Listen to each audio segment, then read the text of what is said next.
Hello बच्चों, let's read the question. So इस question में हम लोग को बोला गया to explain the process of isolation of DNA from a plant cell. Plant cell से आइसोलेशन ऑफ डीएनए कर रहे हैं with the use of recombinant DNA technology. So we need to explain that process. So if we talk about the key concept for this question, then that will be recombinant DNA technology. तो सबसे पहले हम लोग define करते हैं कि recombinant DNA technology का मतलब क्या है एंड एक्चुअल में ये प्रोसेस क्या है। सो हम लोग इस प्रोसेस को डिफाइन कर सकते हैं as a laboratory technique. So we can write here lab technique है ये ना। इसमें क्या होता है कि हम लोग वेरियस एंजाइम्स को यूज करते हैं, use various enzymes and different techniques to manipulate DNA fragments.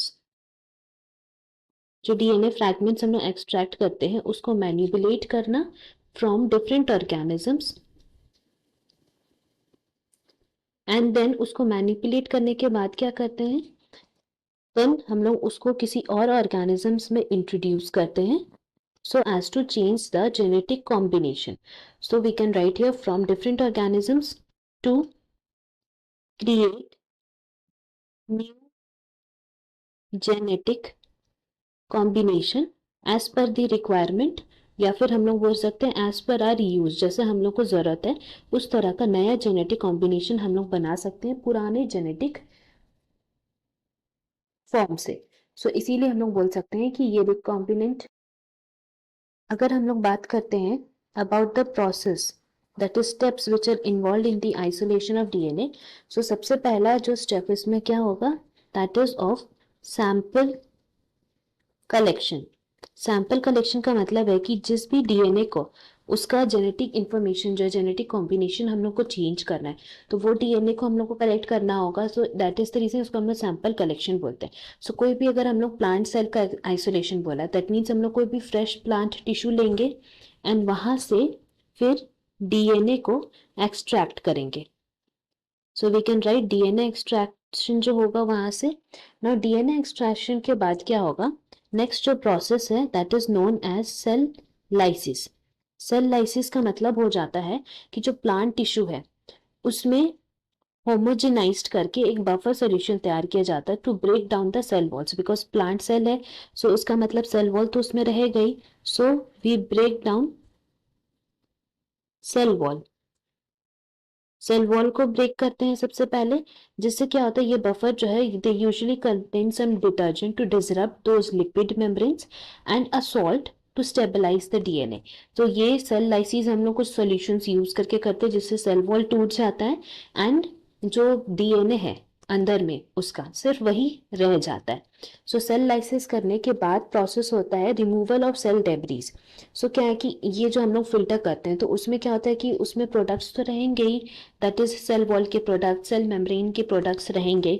So here हम लोग लिख सकते हैं थर्ड स्टेप हो जाता है is removal of cellular debris, जिससे क्या होता है कि एक fresh DNA, only DNA extract हो जाता है हम लोग को प्लांट सेल से।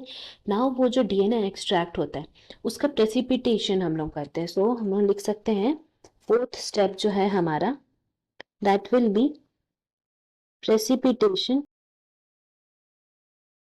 डीएनए। प्रेसिपिटेशन ऑफ डीएनए का मतलब हो जाता है कि एक अल्कोहल, टिपिकली क्या रहता है इथेनॉल या आइसोप्रोपेनॉल रहता है, that is added to the filtrate. So we can write here addition of alcohol which leads to the filtration of DNA and precipitates out the solution because it is insoluble in alcohol. We know that DNA is insoluble in alcohol. So जैसे ही हम लोग addition करते हैं alcohol का, so DNA जो है वो precipitate कर जाता है। So we can write DNA precipitate. क्यों, ये हम लोग को याद रखना है because it is insoluble in alcohol. Now the alcohol is usually added slowly to avoid shearing of those DNA and after which जैसे ही डीएनए प्रेसिपिटेट कर जाता है तब हमारा फिफ्थ स्टेप होता है that is of DNA extraction. So यहाँ से हम लोग डीएनए फिर एक्सट्रैक्ट कर लेते हैं एंड जो डीएनए एक्सट्रैक्ट करते हैं प्रेसिपिटेटेड डीएनए वो it is collected by a process that is named as spooling. Spooling के प्रोसेस से हम लोग डीएनए को एक्सट्रैक्ट करते हैं ऑनटू अ स्टिक और by using any pipette, and उसके बाद जो अल्कोहल है वो तो वॉश आउट हो जाता है. Now after that last step होता है इज द डिसॉल्विंग डीएनए को डिसॉल्व करने का. सो इसमें क्या होता है कि प्योरीफाइड डीएनए जो है that is dissolve in a buffer solution. So we can write here purified DNA is dissolved in the buffer solution for further analysis या further manipulation, जो भी चीज करना है उसके लिए यहाँ से फिर डीएनए को एक्सट्रैक्ट किया जाता है एंड यूज किया जाता है. तो ये पूरा प्रोसेस होता है for isolation of high quality of DNA and for various recombinant DNA technology process के लिए. Hope you have understood it well. Best of luck. Thank you.